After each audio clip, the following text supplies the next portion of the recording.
AITA for not making my son forgive my brother after he was uninvited from his wedding?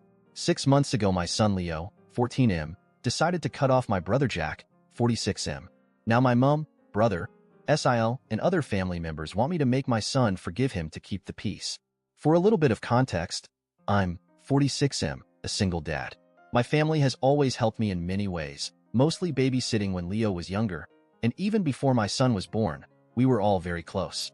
We all live relatively close to each other, so we've been able to keep in touch with weekly gatherings, spending the holidays together, etc. Everyone loves my son and my son loved them back. However, my brother Jack was always my son's favorite person. Back when my son was 3 to 4 years old, Jack and his wife had more flexible jobs than me, think freelancing versus a 9-to-5. So they always volunteered to look after Leo, something he loved. Almost every month they would take him to the zoo or the aquarium, or they'd even go camping with him.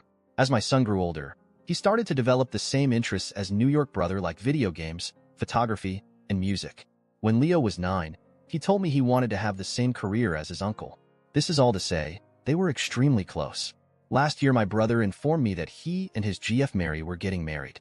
I knew that neither Jack nor his GF believed in marriage, so when I asked them about it, they told me it was all Karen's idea, my SIL's mom. Because Jack and Mary didn't care much about the wedding, and since Karen was paying for it, they let her plan everything, from the venue to the food, music, etc. Karen decided to plan a destination wedding at a fancy resort. In July of last year, we received the invitation, and it was addressed to both me and my son. I even had a +1 if I wanted. And as soon as the website went up, I tried to make a reservation for our hotel room. I should clarify that I had to call the hotel to make my reservation because the link wasn't working and I really couldn't risk not getting a room. When I received the email confirmation, it said room for 2 adults, but I didn't think much of it and just assumed it was an error due to the language barrier with the hotel guy. I also bought the plane tickets for us around the same time. Fast forward to January, less than a month before the wedding, when my SIL called me crying saying that Karen had made a mistake with the venue. Apparently, the resort was for adults only, so they didn't allow anyone younger than 16. My son was 13 at the time. I asked her if it would be possible for Leo and me to stay in another hotel, but they told me the whole resort was child-free, so my son wouldn't even be allowed to attend the ceremony or the reception. I was disappointed and I told my SIL I'd talk to my son about it.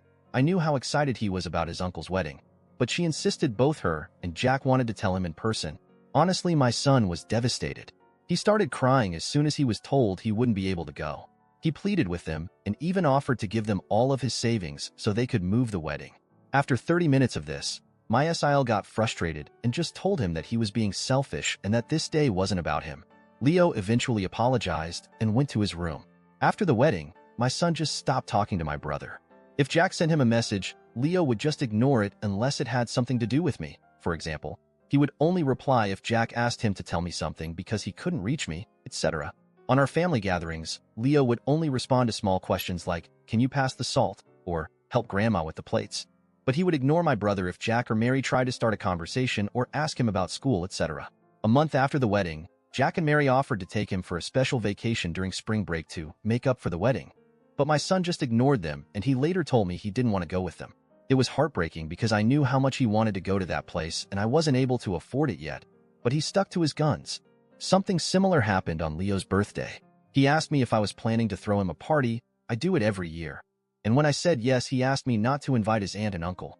I tried to convince him to invite them because they're family and they were really sorry, but he just said that if they didn't want him on their special day, he didn't want them on his. My brother was crying when I told him he wasn't invited. However, things came to a head this past weekend. We were at my mom's house, and the conversation of Leo's university came up. My mom asked Leo if he was still planning on going to the same university as Jack, and that he should start planning for that. But my son replied that he wasn't interested anymore, and he had chosen to study something else. Then my mom said, "I thought you wanted to be like your uncle," and my son just said, "Why would I want to be like him?" At this point, I intervened and told Leo he didn't have to be so rude, but the damage was already done. Both my brother and SIL heard what he said, and they left shortly after. Last night, my brother texted me saying I was an asshole for letting my son continue with this grudge, and he even accused me of being jealous of their relationship, and that's why I wasn't doing anything to fix it. I just told him these were the consequences of his actions, and that this was 100% his fault by allowing his POS mother-in-law to plan the wedding when she obviously hated my child. He hung up on me. My mom and some other family members think I should force my son to forgive my brother so we can all move on, claiming there was no ill intent, and it was just a small mistake. But I don't think I should. My son was clearly hurt, and he should be allowed to heal and forgive them only when he's ready. So AITA,